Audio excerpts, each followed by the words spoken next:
Welcome to the deep dive. This is where we take sources you're curious about, break them down, and give you those aha moments, minus the overwhelm. Exactly. Quick insights, clear understanding. And today we're diving into the world where dance meets filmmaking. We're looking at this through the eyes of Kevin Zhang, also known as Kevin. He's a 25-year-old filmmaker and photographer. And he's really embedded in the dance scene, which is key here. Totally. He does a lot more than just filming dance, too. His work kind of branches out into related areas. Yeah, and that gives him this really broad perspective. It's not just technical skill. He gets the artistry, the culture. Which makes him, the perfect guide for us today. So our mission basically is to unpack what goes into filming and photographing dance well. We're looking at it from both sides, right? Yeah. The filmmaker's view and the dancer's experience. Exactly. What makes dance media really click for you, the audience? Okay, ready? Let's do it. All right, so let's start with Kevin's own story. How did he even get here? It apparently began pretty young, just this interest in moving to music. That basic connection. But it wasn't always smooth sailing. He mentioned feeling pretty self-conscious in high school. Oh, right. He was bullied about his weight, which made him hesitant about dancing openly. Yeah, it shows how outside stuff can really impact something so personal, like expression. Definitely. But luckily, he found his way back. In high school, he discovered popping street dance. And just started, messing around with it. Yeah, exactly. For about 4 years, he said. No formal classes, just feeling it out, getting that internal rhythm. And then, almost as a side thing, he started filming dance. Not very seriously at first, apparently. It's funny how these things often start, isn't it? Just Yeah. a casual interest. But then 2020 happened, the pandemic gap year back in Shanghai. Right, he was already there. And this seems like a real turning point. He sort of, by chance, reconnected with some dancers from his high school. These weren't just any dancers, they were really good. Seriously talented. And they knew he had a camera, so collaboration time. So you've got talent, someone with a camera, and a growing interest, and importantly, time. The pandemic context. And they went for it. They set this goal. Film 20 freestyle sessions every single week. 20? Wow. Yeah. In different spots all over Shanghai. They ended up building a YouTube channel with 400 videos from this period. That's incredible output. And what happened with those dancers he worked with? That's another amazing part. Looking back, Kevin realized he'd stumbled upon some major talent.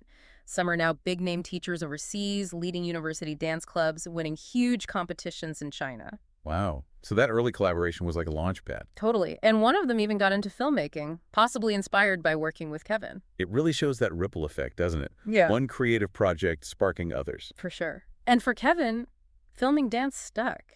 Even after moving to New York, it's still this passion project, this hustle, as he put it, that he loves and sometimes gets paid for. It's clearly more than just a gig for him. And his visual journey started even earlier, right? With photography. Yeah, around age 10. But interestingly, he eventually found still photography kind of boring. Which pushed him towards film. Makes sense, wanting to capture movement. Exactly. And a huge influence for him, especially early on, was Yak Films. Oh, Yak Films, yeah. Huge in the street dance video world, known for that raw, authentic style. Kevin grew up watching their stuff. He felt it was just miles ahead of other dance videos back then. Really captured the essence, he thought. Yeah, they set a bar, didn't they? Showing what was possible in representing street dance authentically on camera. So that background really informed how he approached filming, which brings us to the different styles. You asked him about filming freestyle versus choreography versus stage shows. Yeah, because they feel so different. Yeah. And he confirmed there are definitely subtle but really important distinctions you only learn through doing it. His main thing is freestyle. Okay, let's dig into freestyle first. The big takeaway. Only one take. Right, because it's improvised, spontaneous. If you start editing bits together. It loses that magic, right? Feels fake, so the pressure's on to capture that moment. And that means the filmmaker has to be totally locked in with the dancer.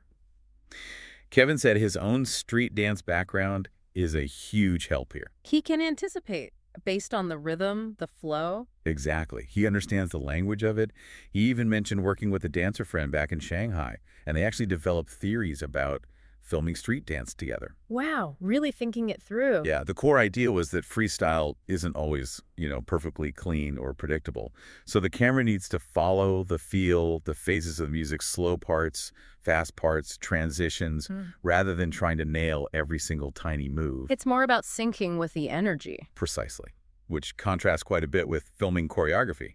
He's still learning that, he said, getting tips from a music video director friend, Ben, who also dances.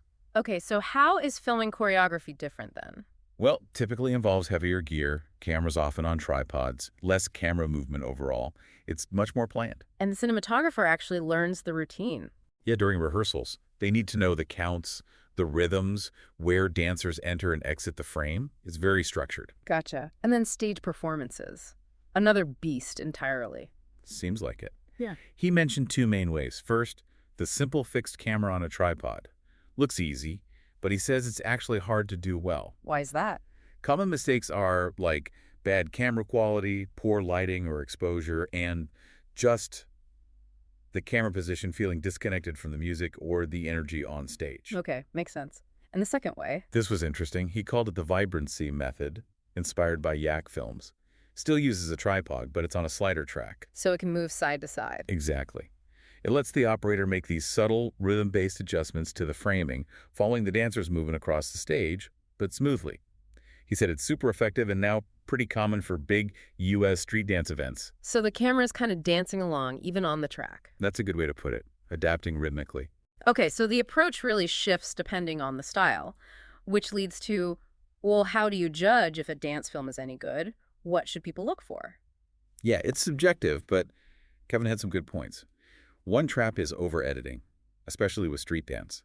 Too many fast cuts can just feel chaotic, and you lose the dance itself. Like the filmmaker's trying too hard to make it flashy? Maybe. But then, the flip side, sometimes dancers making films can be too focused on the dance, maybe too artistic in a way that loses the filmmaking structure. It doesn't quite hold together as a film. So finding that sweet spot is key. Exactly. Integrating the, abstract quality of dance with solid filmmaking principles. He mentioned some K-pop videos do this well. Oh, interesting example. And also Troye Sivan's work, blending storytelling and dance in music videos. He also flagged some common flaws in weaker videos, especially those tripod ones we mentioned. Yeah, beyond the bad quality or exposure, it's that disconnect again. The camera just sits there, passively, not engaging with the rhythm. And camera height. That was a crucial detail. Oh yeah. Waist level is generally way better than head level. Why that? Filming from too high up distorts the body, apparently makes the footwork look weird because you see too much floor. Waist level gives a more natural perspective on the movement. Good practical tip there. Yeah. Now, what about evaluating freestyle videos specifically, like the kind he made in Shanghai? He admitted he's biased there, obviously, and that there aren't that many examples online of that pure collaborative style they developed. It's almost its own little genre. And the goal isn't story, necessarily. Not in the traditional sense. It's more about, can the dancer keep you hooked for, say, 4 or 5 minutes straight? Just with their flow, their creativity, throwing out new, engaging stuff continuously. If they can sustain that interest, it's a success. Sustained visual engagement. Got it. Yeah. Okay, shifting scenes a bit. Dance battles. Has he filmed those? Not directly filmed, no. But he was an official photographer at some 3v3 battles. Okay, so based on that, how would he film one ideally? He thinks that vibrancy style, the slider track, would probably be best, to follow dancers as they move across the floor during their rounds. Makes sense, but battles sound challenging to capture. Definitely. The action is unpredictable, and he mentioned the environment is often rough, crowded, hot, bad air, physically tough to film in for long periods. Right, not exactly a controlled studio setting.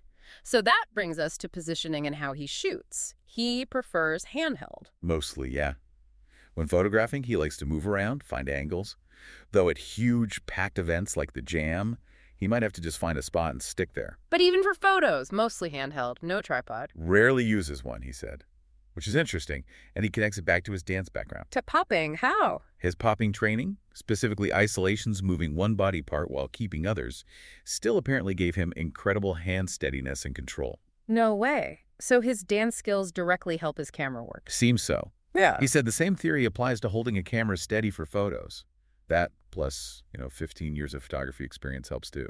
That's a fantastic connection.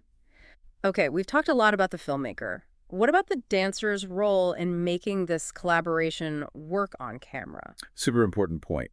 Kevin stressed how different it is performing for a camera versus a live crowd. A single lens versus many eyes. Exactly. Dancers who are good on camera understand how they look in that frame. They adjust. They're aware of that single perspective. He mentioned someone he's filmed for years who just gets it. Yeah, someone who knows how to play to the camera, use its focus. And over time, that dancer-filmmaker relationship can become synergistic. Yeah, he described it like an elastic spring. They start anticipating each other's moves. The dancer knows where the camera might go. The filmmaker senses the dancer's next rhythm.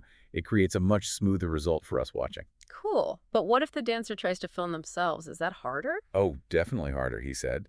You're stuck with a tripod, limited angles, can't really move with yourself. And some styles are worse than others for self-filming. Tutting, he singled out tutting, all those precise geometric hand shapes. It's really hard to capture the angles and lines properly with just one static camera. So if he's filming other tutters? Minimal camera movement is usually best, maybe just one front-on shot or sometimes multiple cameras at right angles to get the full dimensionality. Okay. So summing up, what makes a dancer a good collaborator for film? Few key things. Understanding how they look on camera, knowing how to interact with that camera space, moving closer, further, and building that dynamic, that understanding with the person filming them. It's that two-way awareness again. Now, you also discussed some surprising things about dancers and performing, things that seem counterintuitive. Yeah, this was fascinating. Like, some dancers actually do better freestyling to music they don't know. Really? How does that work? They rely more on pure muscle memory, instinct, the feeling of the rhythm, rather than overthinking it, I guess. Huh. And the crowd versus camera thing. Some thrive on crowd energy, but get shy with just one camera lens on them. Others are the complete opposite, comfortable with the camera, maybe less so in a big group. People are complex. Totally. He even had these little anecdotes, a dancer who only seemed to hit his peak in the rain, another who danced better mirroring someone. Wild. And his point about self-awareness. Crucial. He said dancers often think they know how they perform best in different settings. Practice, cipher, stage, being filmed, but they're often wrong. You don't really know until you see the footage. Exactly. And being filmed can be the hardest, he thinks, because of that permanence. Mistakes feel recorded forever, which adds pressure, the fear factor. Yeah, that makes sense. On the flip side, though, have the dancers he works with picked up film skills? Many have, yeah. Especially editing, understanding rhythm, which of course is fundamental to dance anyway, so there's a natural crossover. Okay, and just to clarify the difference again, dancing for a camera versus a cipher. The camera is like that single moving mirror. You have to adapt your angles, your energy to it. A cipher is multi-directional. You're facing people all around. It requires a different kind of spatial awareness and adaptation. It takes practice to get used to the camera's gaze. And filming in those ciphers, or at parties, can that be awkward? Yeah, he said the camera can really change the vibe. People feel watched, self-conscious. A cipher is meant to be dancer to dancer facing each other. The camera becomes this big intrusive eye that disrupts the natural flow. Okay. And you touched briefly on big stage shows with multiple cameras. Just acknowledge it's super complex, coordinating all those shots, and not something he has dump experience in himself. It's a whole different level of production. Gotcha. We also took a quick detour back to his own dancing. He switched from popping to tutting. Yeah, mostly for convenience, he said. Tutting is easier to practice anywhere, like just sitting at his computer. Fits his lifestyle now. And that brought us back around to which styles are hardest to capture visually. Right. Revisiting that. For photography, he finds popping tricky, can look awkward frozen. Breaking, though. He thinks that's relatively easy to get good photos of. To the point where bad breaking photos reflect badly on the photographer. Yeah, basically. He put locking and footwork-heavy styles closer to breaking bigger shapes, more expressive faces, easier to capture dynamically. In contemporary ballet. Usually photograph well because of the elegant lines and shapes. But for filming, the hardest is Tutting. Still tutting. Those small, precise geometric moves need such accurate camera work.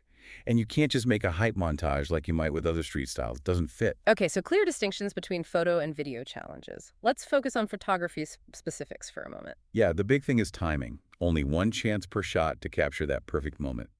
He said it's about hitting the shutter with the beat, or actually often aiming for the middle of a movement's peak, requires real anticipation, feeling the rhythm. The photographer needs rhythm too, and he said street dance can look awkward in stills. Sometimes, yeah. Just freezing a transition might look strange, whereas ballet or contemporary poses often look inherently graceful even when still. Getting that on-beat moment is critical for dance photos. And his technique involved. often shooting in bursts, multiple quick shots to increase the odds of catching that peak action. He called it kneading polyrhythms with the shutter, like playing a rhythm against the dancer's rhythm. That sounds intense. And sometimes he even stitches photos together for wider scenes. Plus, the sheer volume taking maybe 1,200 shots at an event to get 5,000 really good ones. Wow. And pose dance photos are different again. Yeah, more like model photography. But for action shots, he has that ranking. Popping hardest, breaking easiest, etc. And often it's those in-between moments, the transitions, that make the most dynamic photos, not just the final pose. Fascinating. Okay, let's switch back to film. How can film enhance the look or feel of dance? You talked about frame rates. Right. Sometimes the raw power you feel live doesn't quite translate to camera. Frame rate is one tool. 24 frames per second. The standard cinematic look actually holds each frame slightly longer. Which can make popping look better. Yeah, Kevin feels it gives the pop a bit more visual weight or hang time. 30 FPS is common for online stuff, kind of middle ground.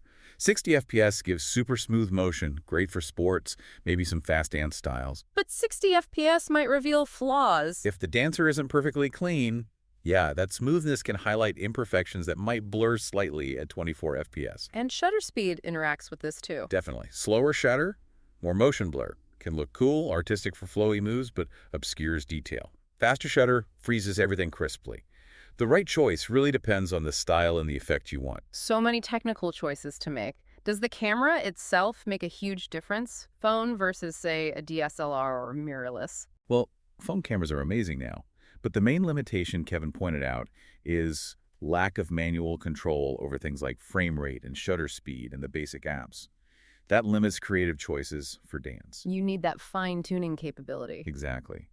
He made an interesting point that human vision is kind of analogous to a full-frame camera in quality potential, but dedicated cameras just offer much more control for specialized work like this. Learning the advanced phone apps or using a dedicated camera unlocks more potential. Makes sense. So as you were wrapping up, what about Kevin's future plans or thoughts? He talked about this missed opportunity, actually. He was set to direct a street dance film for a TV station in Shanghai, but funding fell through. Oh, that's tough. Yeah, a shame. But it sounded like a great experience anyway. He also shared some thoughts on the current scene, feeling like that's hip-hop in China isn't as strong as it was, and noting how street dance hasn't always been well commercialized in the U.S. But he seems pretty happy with his current work. Yeah, generally content.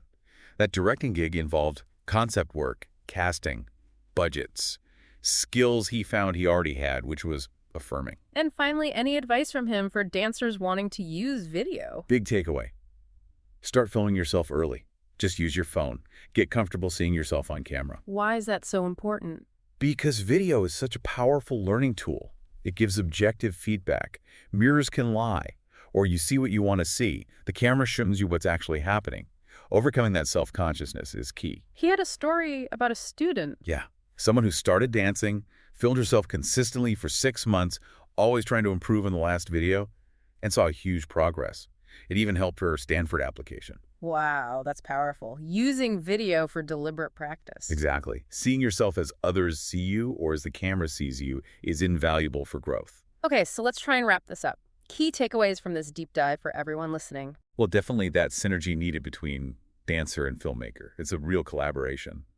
Also, how different dance styles need different filming approaches. No one-size-fits-all. And understanding both movement and the tech camera settings, angles, frame rates is crucial.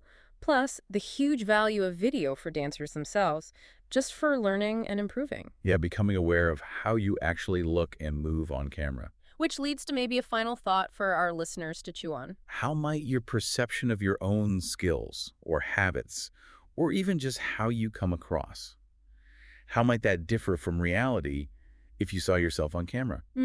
We all have blind spots, right?